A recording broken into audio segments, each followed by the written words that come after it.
Ese es realmente el problema de la humanidad. No reconocer al Creador. Esa es la razón por la que este mundo está de cabeza.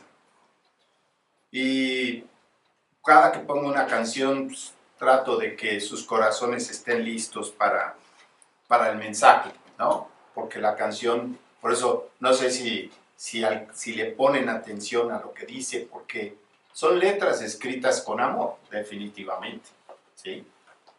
Bueno, abran sus Biblias en Isaías 55, 8 y 9, que es donde nos quedamos en la predicación pasada.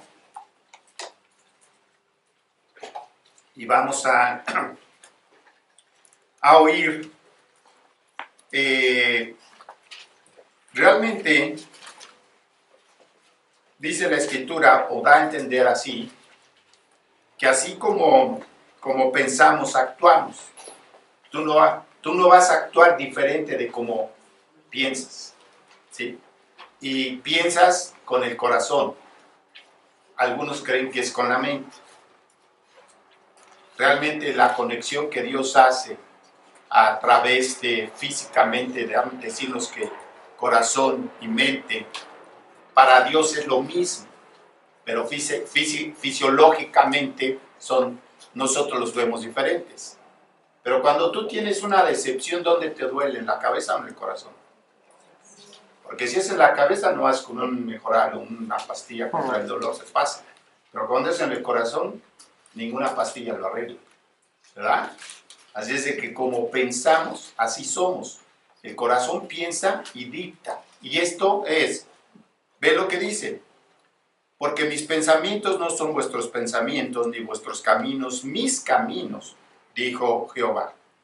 Como son más altos los cielos que la tierra, así son mis caminos, más altos que vuestros caminos, y mis pensamientos más altos que más que vuestros pensamientos. Bueno, cuando te lo pones esa distancia entre el cielo y la tierra, podemos darnos cuenta que si quiero medir mis pensamientos, nosotros solíamos, no sé si a ti te tocó en la escuela, ser de los aplicados o de los burros. Los aplicados estábamos adelante, los burros hasta atrás. Entonces, ¿por qué era esa división de pensamientos? Por actitud. Bueno, aquí Dios nos está diciendo, no compares. Tú puedes comparar tus pensamientos con los de, es más, hasta volteábamos y veíamos a los de atrás cuando el maestro hacía una pregunta y decía, ay, pobre, no sabe, ¿no? Era en ti, era esa idea.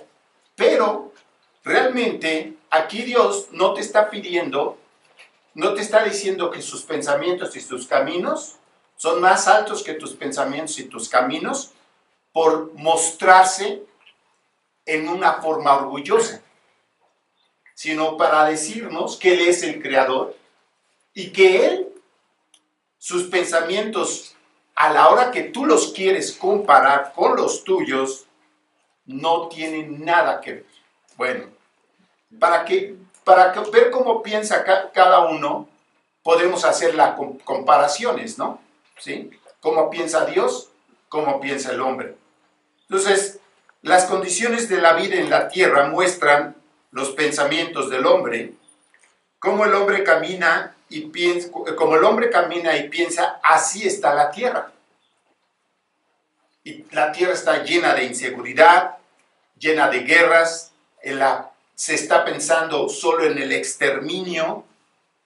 Sí, claro, cuando las guerras traen muchísimas muertes.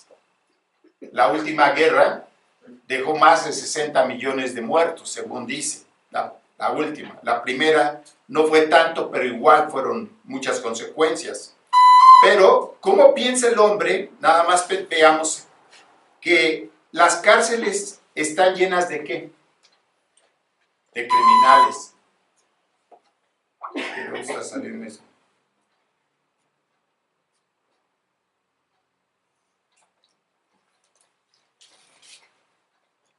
las cárceles están llenas de criminales y también están llenas de gente que injustamente están en la cárcel. ¿Sí?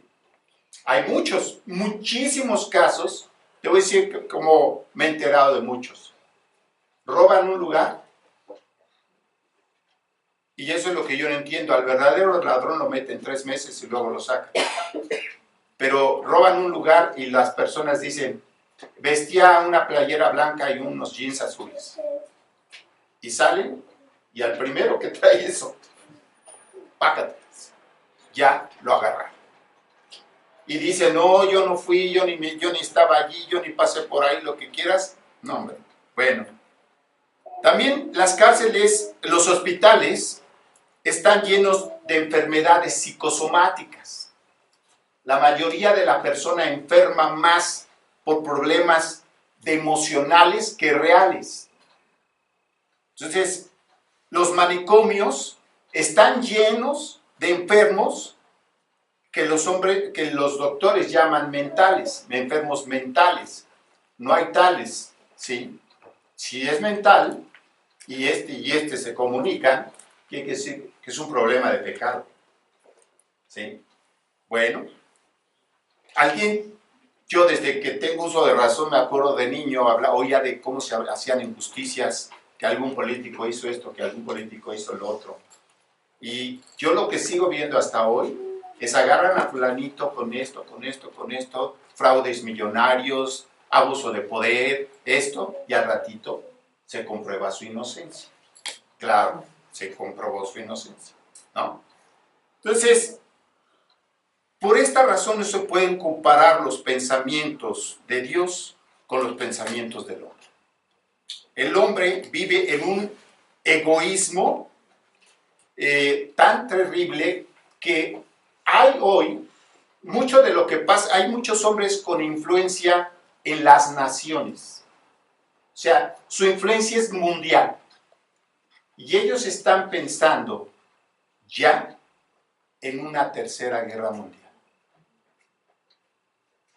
Yo no sé si Dios la vaya a permitir, pero la idea de ellos es que el mundo ya está sobrepoblado. Y un hombre, el líder, el economista de esta señora Merkel, la canciller de Alemania, le dijo que la única solución para que la economía se estabilice es exterminar prácticamente a todo el mundo. Así lo dijo. O sea que el hombre piensa que el planeta está sobrepoblado, nada más que hay una cosa, como cristiano, como persona que cree en Dios, yo no creo que Dios esté mandando gente de más. ¿Sí? Acuérdense que ninguna persona nace en esta tierra sin propósito divino. No importa cómo nazca, por una violación, por lo que quieras, nadie nace sin propósito divino. Entonces, la idea que el hombre tiene ahora de que está sobrepoblada es una idea humana y su solución es quitar a los que les estorban para quedarse ellos. El que piensa en que el exterminio es la solución, él lo piensa exterminarse. Ni creo que tampoco piensa en exterminar a su familia. ¿Sí? Le estorban otros, nosotros podríamos ser su estorbo. Entonces, algunos pueden estar pensando que lo que estamos viendo es el fin, pero según la Biblia dice que estos son principios de dolores y lo compara con el parto, ¿no? La mujer está sufriendo dolores constantemente antes del parto y pueden ser por días, ¿sí? No por un rato. Y esos dolores avisan que viene algo más fuerte, que es el mero nacimiento, ¿verdad? Ok. Bueno, si Dios nos está diciendo que esto es principio de dolores, que estamos viviendo una situación en la que parece que los dolores se prolongan, Dios solo sabe cuándo, pero un día esto se acabará. ¿sí? Se terminará. Porque los proyectos del hombre siempre, para ellos, arreglar la situación es hacerla más grave. Nada más piensen esto. Si estos hombres están fabricando ya la... Ustedes, no sé si están al tanto en las noticias, pero ustedes saben que Putin mandó bombardear supuestamente Siria, ¿sí? Con misiles. Ok, cualquiera de nosotros dice, ellos dicen, estamos bombardeando bases de ISIS, ¿no? Eso es lo que dicen. Bueno, Rusia tiene en Siria una base militar que da al mar, y esa zona es muy conflictiva, y esa parte que da al mar para Rusia es estratégica. Entonces no está bombardeando a ISIS, está bombardeando a los que se oponen al gobierno de Bashar al-Assad, que se me olvida el nombre, se me luenga la traba porque no habla árabe. Ahí, o sea, él lo está apoyando, según esto. Pero lo que está haciendo es quitar los que se oponen a que él siga gobernando. Ya cuántos años llevan de guerra. Bueno,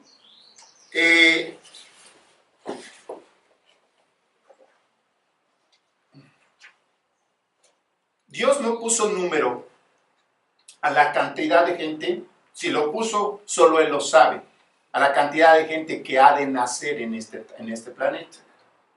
Solo Él lo sabe. Número determinado. Los niños siguen naciendo, impresionante. Los hospitales están llenos de mujeres que están dando a luz y muchas que vienen en camino. Él no puso número, si lo puso Él lo sabe, pero Él no puso número a quienes se habrían de salvar. Como en los días de Noé, también pone un ejemplo. El arca de Noé estuvo abierta la puerta durante 7 días y ya todos habían oído de que venía un diluvio. Y la puerta la dejó abierta con el único objetivo de que los hombres entraran al arca para salvarse. Y está comprobado científicamente que el arca tenía espacio para más animales de los que estuvieron, ¿sí? Y para más personas de las que estuvieron. Así está comprobado científicamente. Claro, hay científicos que te lo van a rebatir. Creen que era una canoa de Chapultepec, ¿no? Entonces, siempre va a haber esto. Entonces, igual hoy, de esta misma manera, dice que Dios va a llevar el evangelio hasta los rincones del mundo. Y la puerta está abierta. Mientras haya predicación, la puerta está abierta para que los hombres entren y conozcan la verdad. Por eso, nosotros que tenemos que transformar nuestra forma de pensar, porque solamente cuando nosotros pensamos como Dios, tenemos cargo por las almas. Cuando no piensas como Dios, tienes una mente religiosa. No te importa si se salvan o no. Acuérdate que Jonás era creyente. No, bueno, es creyente y ya está en el cielo. Viendo cómo estaba la tempestad y que todos los que iban en el barco con él se iban a morir, él se fue a dormir al fondo del barco hasta que lo fueron a despertar. No tenía cargo por las almas. Sin embargo, Dios, a pesar de todo esto, Dios salvó a los marineros. ¿Sí? Entonces, esto está pasando hoy. La iglesia se está durmiendo. No tiene cargo por las almas. No piensa en su destino. Y a causa de ello, Dios, estoy seguro que está prolongando el tiempo para que esto tenga una solución de arrebatar del fuego a los que se están quemando. Al final de cuentas, la doctrina bíblica nos va cambiando la forma de pensar. Estoy seguro que todos aquí, en poco o en mucho que hayamos oído o creído, ¿sí? nuestra mente se ha transformado. Pero todavía hay mucho más que transformar y que cambiar. Las cosas invisibles de Dios, las cosas invisibles, nosotros no vemos las cosas invisibles que están sucediendo. No ves tu alma, ¿sí? Tú eres consciente de ti, pero no de tu alma. Solo mentalmente entendemos que es el ser que está dentro de nosotros. Pero cuando tú puedes ver las cosas desde el punto de vista divino, al final de todo, lo invisible se hace más importante que lo visible. ¿Por qué? Porque lo invisible... A ver, ¿tuviste entrar a Cristo a tu corazón? Para nada. Sin embargo, le has permitido que haya manifestaciones de que Él está en tu corazón. Y hay cosas que se manifiestan, que son invisibles, pero que se manifiestan en los hechos. Vamos a Gálatas 5, 19 al 21. Aquí, en estos versículos, dice claramente la Biblia. Dice, y manifiestas son las obras de la carne, que son adulterio, fornicación, inmundicia, lascivia, idolatrías, hechicerías, enemistades, pleitos, celos, iras, contiendas, disensiones, herejías, envidias, homicidios, borracheras, orgías y cosas semejantes a estas, acerca de las cuales os amonesto. Como ya os he dicho antes, los que practican tales cosas no heredarán el reino de Dios. Bueno, todas estas cosas, dice, se manifiestan. ¿De dónde sale esa manifestación hacia lo tangible? Todo es intangible. Por ejemplo, tú puedes estar delante de una persona y tú no sabes si la persona es un adúltero, o un ladrón, o un mentiroso, o un hereje. ¿Cómo empiezas a darte cuenta qué es? A medida que con palabras va manifestando lo que hay en su corazón. ¿Sí? Entonces tú estás platicando con la persona y poco a poco te está dejando ver su corazón. O sea, lo invisible se hace visible.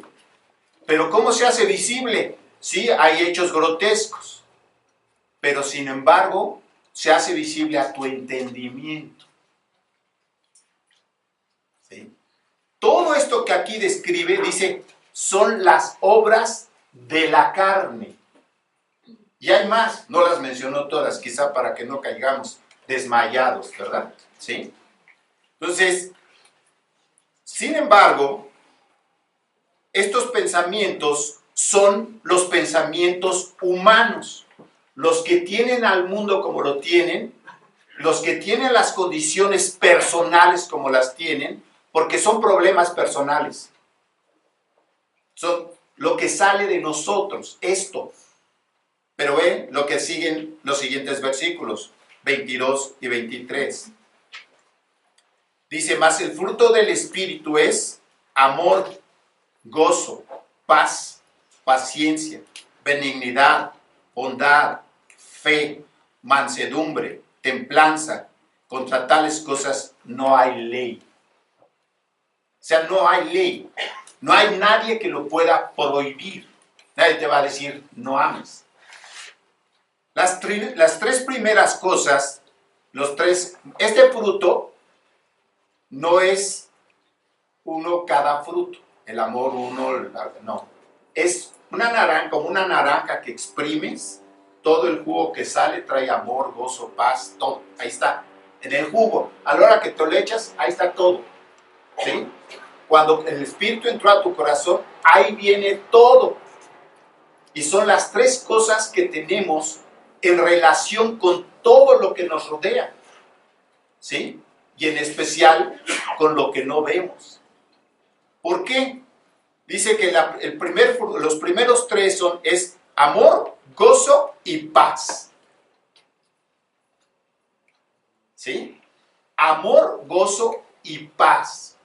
Claro, tú puedes pensar que tú sí has sentido amor. Me acuerdo de una chica que le preguntó a uno de estos muchachitos allá en El Salvador, uno de los maras salvatruchas estaba testificando, y le dijo a este muchachito, que ya sabes cómo se pintan y los pobres, de verdad es un triste la vida de estos jóvenes, ¿sí? Ella les acercó a testificar y le dijo que si nunca había amado a alguien. Le dijo que no. Entonces siguió platicando con otros y en ese momento el muchachito voltea y le dice, oye, sí, no, ya me acordé. Yo tenía un perrito que amaba mucho. Cuando los hombres no quieren, sí suena bonito, ¿verdad? Pero qué triste que no puedas amar a un ser humano, ni de tu propia familia. Entonces ahí estamos viendo que el amor que el hombre tiene, nada tiene que ver con este amor. El amor de Dios. El amor de Dios trae gozo. El gozo del Señor trae paz. Estos tres tienen que ver en ti, con tu relación con Dios. Y luego los otros tres, paciencia, benignidad y bondad. Bueno, aquí los doctores saben que tienen pacientes que después se vuelven impacientes, ¿verdad? ¿No? Y tú sabes que tienes parientes que te vuelven impaciente. Entonces, la paciencia, la bondad, la benignidad y la bondad son las cosas que Dios te concedió en el fruto del Espíritu para tu relación con los demás. Pero si tú no eres paciente contigo mismo, tampoco eres con los demás. Si tú no eres benigno contigo mismo, tampoco procurarás ser benigno con los demás. Benigno es hacer bien. ¿Sí? Bondad es dar. Por eso Dios es benigno, bondadoso, porque nos dio todo, nada más nos dio su vida. Y los otros tres tienen que ver contigo mismo. Dice fe, mansedumbre y templanza. Fe. Yo no le puedo inyectar la fe a los seres que más quiero. Si tú supieras cuánto me cuesta acercarme a ciertos parientes y amigos y hablarles con todo el amor, procurando que ellos vean mi vida de fe, y ponen una barrera. ¿Sí? Por eso la fe es personal. No puedes obligar a nadie a creer en Cristo. Es la convicción que Él te concede para que aceptes lo que te quiere dar. Entonces, la fe, la mansedumbre, es algo que tenemos que aprender de Él. Mansedumbre significa que eres una persona dócil para ser conducida. ¿Sí?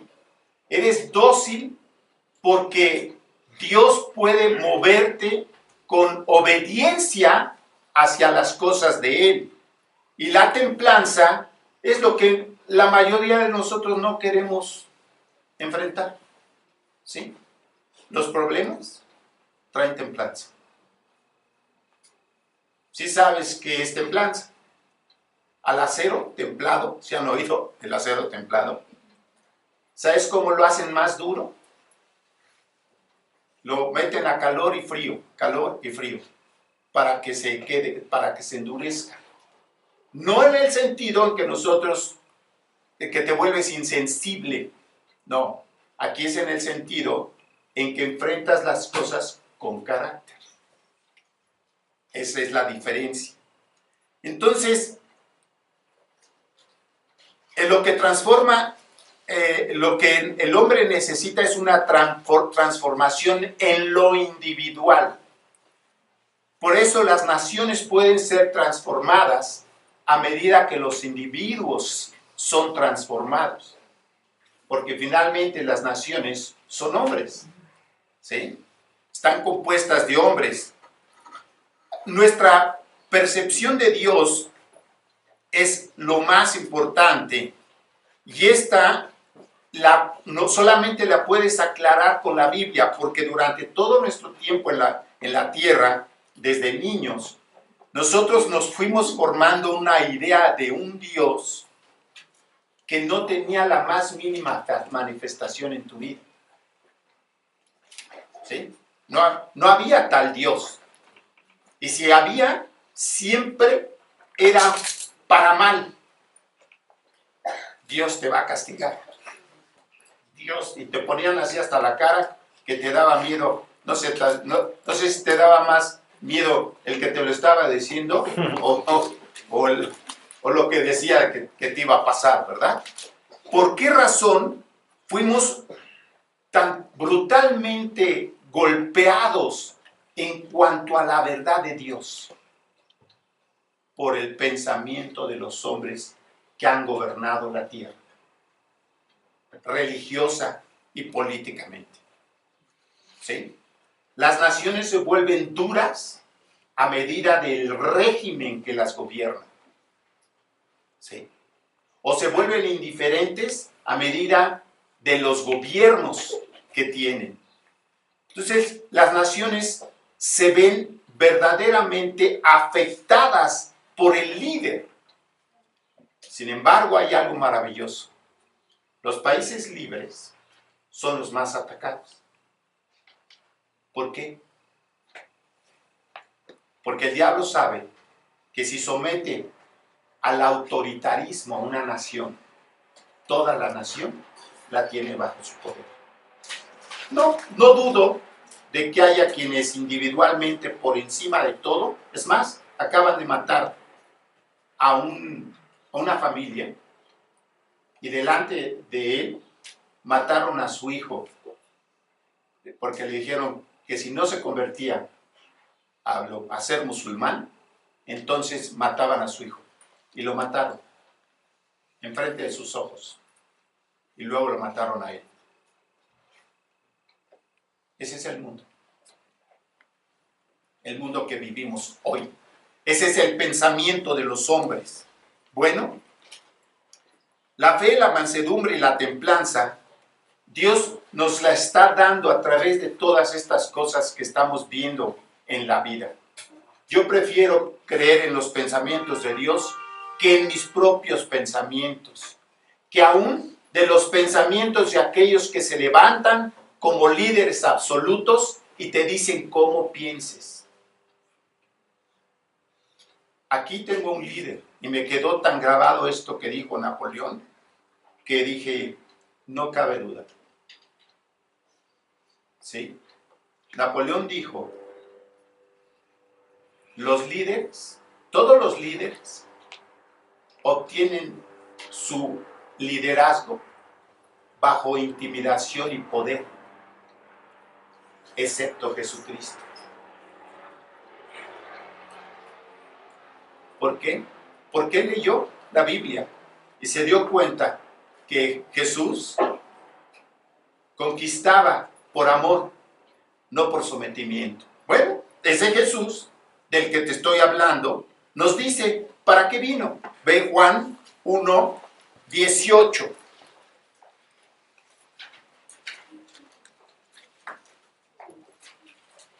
Aquí dice claramente,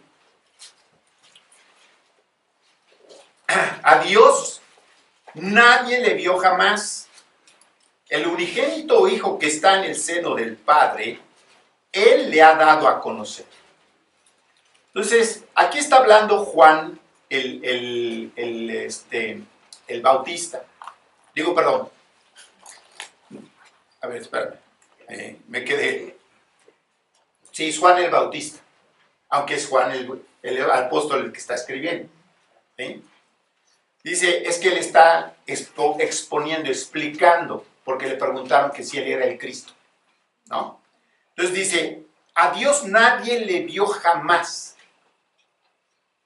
¿Alguno de ustedes ha visto a Dios? ¿Y han oído personas que dicen que han visto a Dios? ¿Sí? Bueno, la Biblia dice que nadie. Y hay quienes sí dicen que lo han visto, claro. ¿Por qué dicen que han visto a Dios? Porque no saben cómo es. Si leyeran la Biblia, se darían cuenta que no es a Dios a quien vieron. ¿Sí?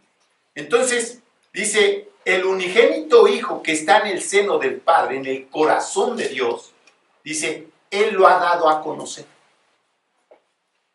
Es Cristo el que vino a la tierra para que viéramos a Dios.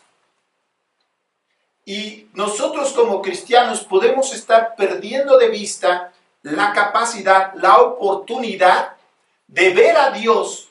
Y mira, ahí adelantito en Juan 14, versículos 8 y 9, te vas a dar cuenta como el caminar con Cristo no es... Estos jóvenes que caminaban con Cristo, que eran sus discípulos, en este caso es Felipe, ¿sí? Eran jóvenes extraordinarios, por alguna razón Él los escogió, ¿sí? Y los escogió y los llamó a ser apóstoles, o sea, enviados de Él, pilares de la iglesia. Ellos son, Jesús es la roca en donde están cimentadas estas columnas y donde estamos nosotros como creyentes sobre estas columnas, sobre estos fundamentos. El fundamento de los apóstoles, le llama la Biblia. Entonces, este joven extraordinario había caminado con Jesús 3 años. Había visto todos los milagros que hizo delante de sus ojos. Resucitó muertos, echó fuera demonios, leprosos, paralíticos y muchos otros tipos de personas fueron sanados ante sus propios ojos. Y ve lo que dice. Felipe le dijo, Señor, muéstranos al Padre y nos basta.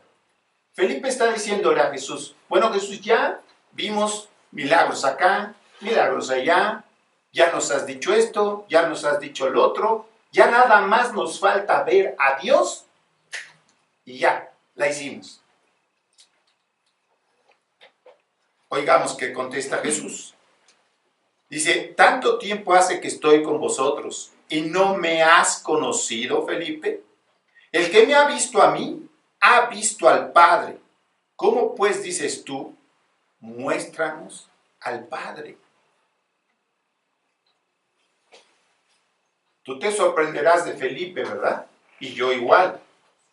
Pero sorpréndete tú. ¿Has visto al Padre? Está morando en tu corazón. Ahí está. ¿Sí? En el corazón de aquel que lo dejó entrar. Ahí está. Y has visto milagros. Tu vida no está siendo transformada por Él. Tú nunca pensarías como piensas si no fuera por Él. Y aunque todavía tengas mucho de ti mismo, Él insistirá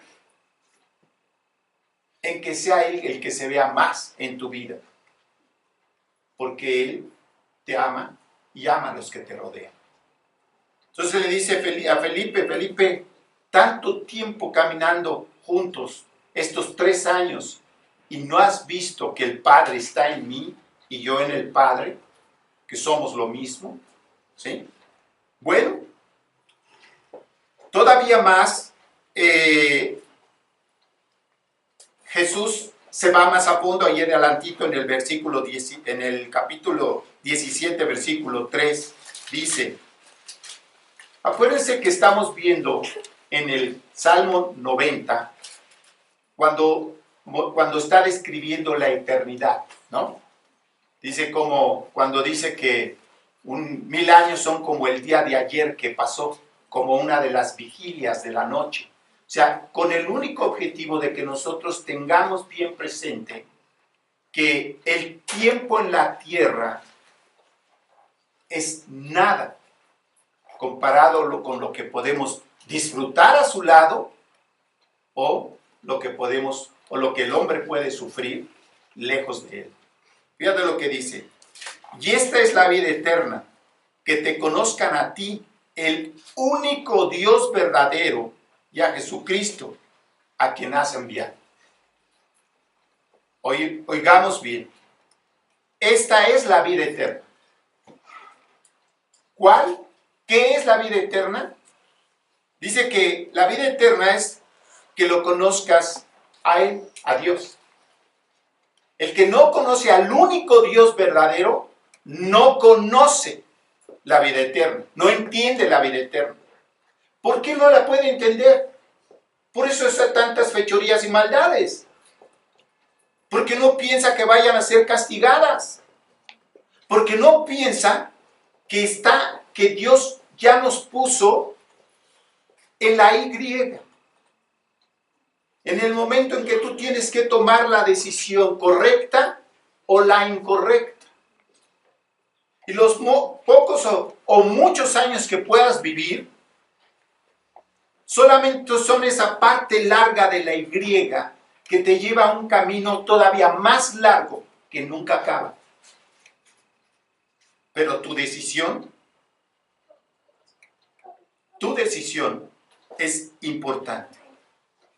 Si ya estamos en ese punto, dice, el único Dios verdadero, esto es lo que a mí me sorprende.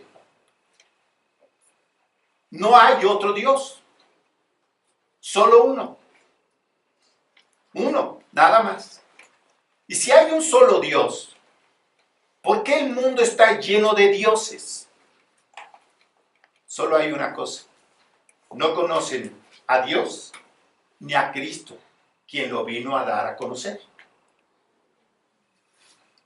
Y cierto, me han discutido a mí, ¿por qué el hombre solo puede llegar a Dios por Jesucristo? Bueno, cuando esa pregunta nace, es diabólica, porque está quitando a Jesucristo y su obra en la cruz.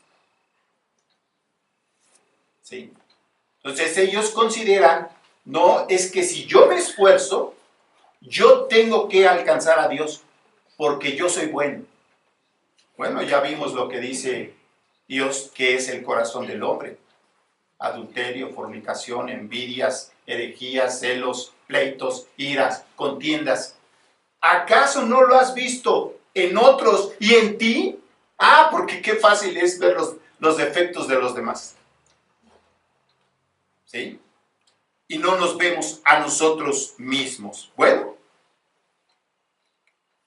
siempre hemos oído una enorme cantidad de mentiras con respecto a Dios.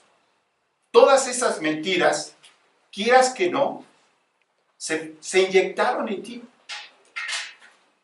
Por eso nos cuesta trabajo conocer la verdad o estar creciendo en ella. Cuesta trabajo por una razón.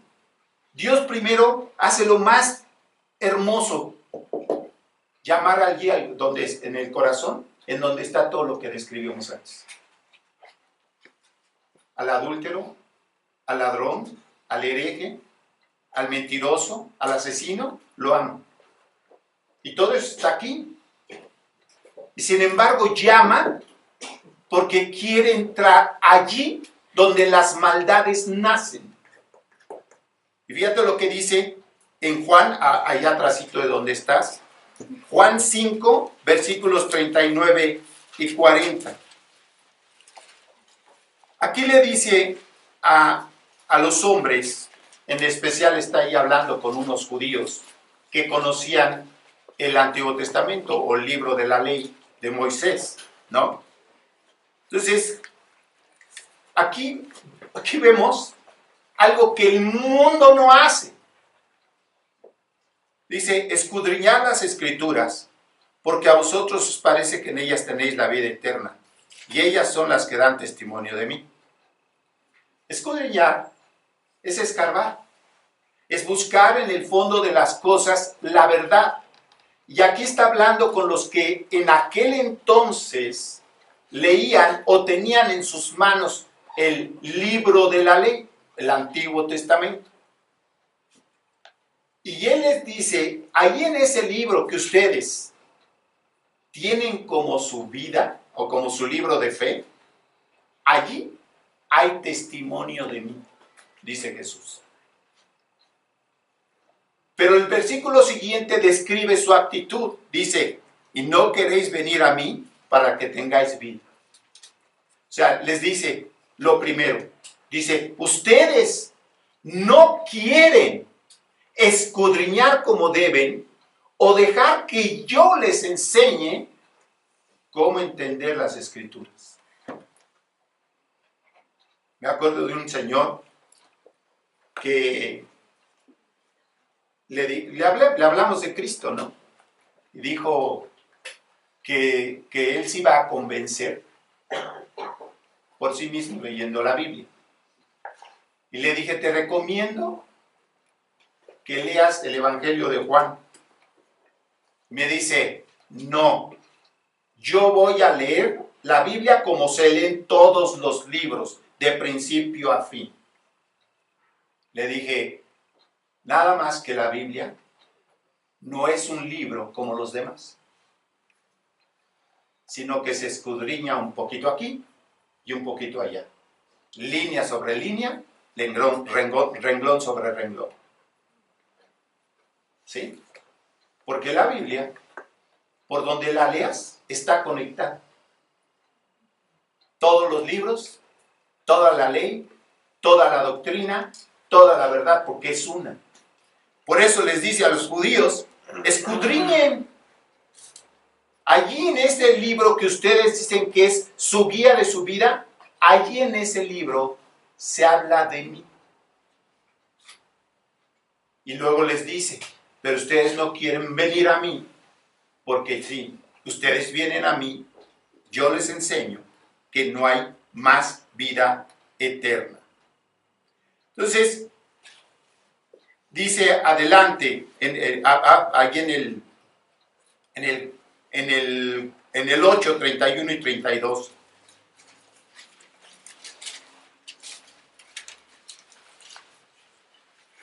Dice, esto es trascendental, ¿eh? Digo todo lo que hemos visto. Pero la base de esto que es el conocimiento, el mundo cree, hay dos expresiones mundiales que se han clavado como dardos en el corazón del hombre para destruirlo. ¿Sí? Todos los caminos llevan a Dios. Hasta las peores herejías. Eso es lo que te están diciendo. O todos los caminos llevan a Roma. ¿No? Es lo mismo. Te están diciendo unos que para que tú llegues al cielo, con que llegues a Roma ya la hiciste. Claro, no se refiere a la ciudad, ¿verdad? Entonces, esto nada más es el veneno que se han comido toda la humanidad. Vean lo que dice. Digo entonces Jesús a los judíos que habían creído en él: si vosotros permanecéis en mi palabra, seréis verdaderamente mis discípulos. Porque había gente que seguía a Jesús que no eran discípulos. ¿Se acuerdan? Jesús dice que caminaba entre las multitudes y en un momento determinado, en un lugar, dice que alguien toca su manto. Y los discípulos, y él dice, ¿quién me tocó? Los discípulos, te están empujando y jaloneando a la multitud y preguntas, ¿quién te tocó? Es que solamente el que toca a Jesús con fe tiene la salud que esta mujer tuvo. Ella dijo, yo con tocar su manto voy a ser sanada. ¿Verdad? Bueno, aquí dice que los judíos que habían creído en él, si vosotros permaneciereis en mi palabra, o sea, en la Biblia, seréis verdaderamente mis discípulos. ¿Y qué pasaría? Dice, y conoceréis la verdad, y la verdad os hará libres. La verdad libera, la mentira te esclaviza. Y la mentira que tú has venido creyendo de cómo es Dios, según el ambiente del mundo en el que te mueves, te ha tenido tan cegado y tan obstruido de ver la verdad que estás esclavo de la mentira. El mundo está esclavizado en la mentira. Y la única forma de salir libre es conociendo la verdad y que la verdad entre a tu vida. Si Cristo no está en tu corazón, seguirás siendo esclavo de la mentira. Y la verdad te da libertad, tanta libertad que las palabras, la expresión de Napoleón se vuelve muy grande, ¿no? Digo, no porque su frase, sino por lo que él creyó. Dios podría entrar a tu corazón, porque es Dios, de una patada tumba la puerta. Bueno, ni una patada, ni ese usario. Con decir, cáete puerta. Pero no lo va a hacer, porque si algo hizo Dios, es concedernos el privilegio de la decisión. Y la decisión significa tu libertad y tu capacidad de ser un hombre que piensa, un ser pensante. Por mucho que te quieras esconder, Dios siempre va a buscar.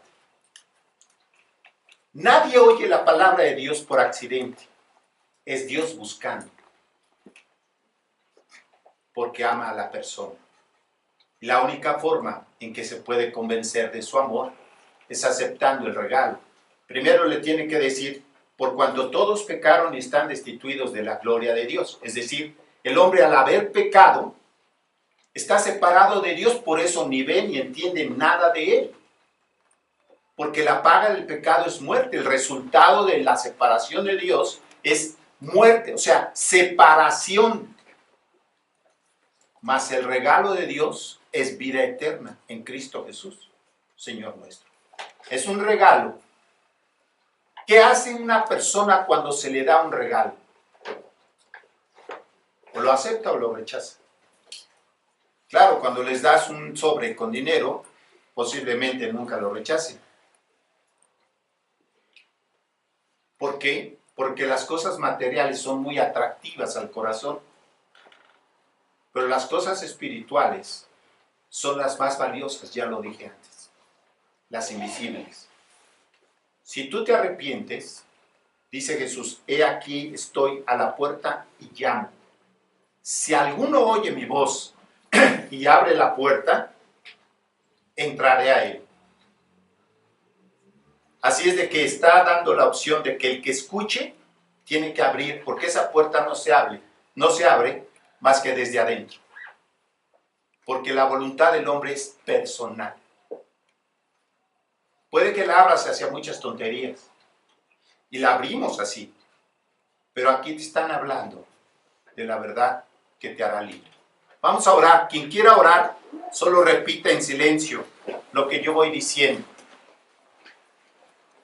Él está mirando tu corazón y está esperando de ti palabras de fe para que Él pueda entrar. Repite conmigo en silencio donde estás. Dios, quiero darte gracias por la vida que me diste. Porque me diste voluntad para aceptar o rechazar las cosas. Durante mi vida te he ignorado. Y esto me ha llevado a cometer muchos pecados. Pero al oír tu voz, te pido perdón por todos ellos. Y gracias a esa voluntad que tú me regalaste y con la cual me creaste, te pido que me perdones, abro mi corazón y acepto a Cristo como mi Señor, mi Dios y mi Salvador. Sé que esta decisión es el regalo de vida eterna. Y ya no estoy confiando en filosofía alguna o algún esfuerzo de mi parte, sino solo en la sangre de Cristo Jesús, derramada en la cruz por amor a mí. Por Él y para Él te lo pido. Amén. Amén.